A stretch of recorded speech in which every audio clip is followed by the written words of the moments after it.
Our colleague Matt Kaminsky drew the assignment of visiting Los Angeles in the middle of winter. Nice work, Matt.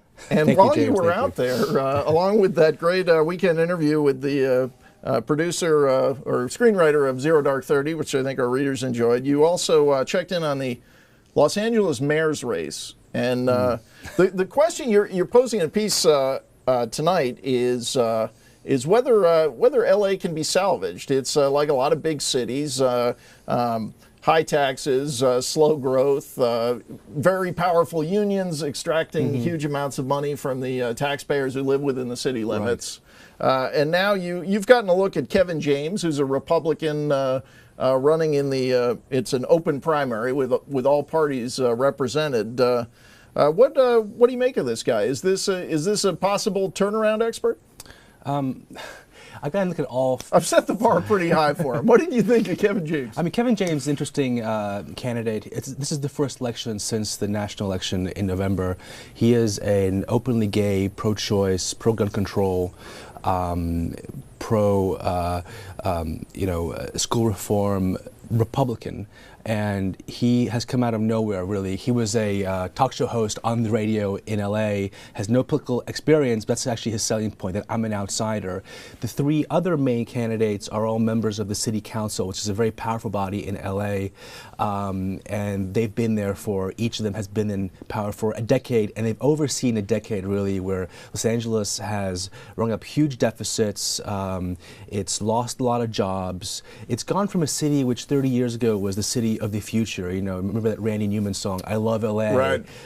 To being a sort of, as Joe Kotkin calls it, a kind of an aging tinsel town, where, you know, it's sort of ceded ground to the hot cities now, or now Houston, New York, and LA is kind of a has-been. Okay, but he's obviously, his social agenda is in line with Angelino's. Sure. But if he wanted to be a difference maker, and I think this is what he's presenting, is he's got to do something on the economic side, reforming city government in terms of living within its means, creating an environment for business and job growth. What I wonder is, if you're taking on unions in a place like LA, it's going to require intellectual firepower, a work ethic. I mean, I look at people like Chris Christie in New Jersey when he was making the case in 09, 2010, 2011. Paul Ryan with his PowerPoints and graphics. You really need to study and know the budget, know the rules. Does this seem like a serious guy? You mentioned he's a radio host. Any sense of whether he could be that kind of reformer? I mean, first he has to win. I think that's really that's really the hardest part here. You know, he might be able to sneak in through to the second round. This is going to be a very low turnout primary on Tuesday. Only about 300,000 people will vote. So if he can probably get 15–18%, he can get through and then try and really position himself against Democrat. The problem is the unions, and the very powerful teachers unions, the electricity utility.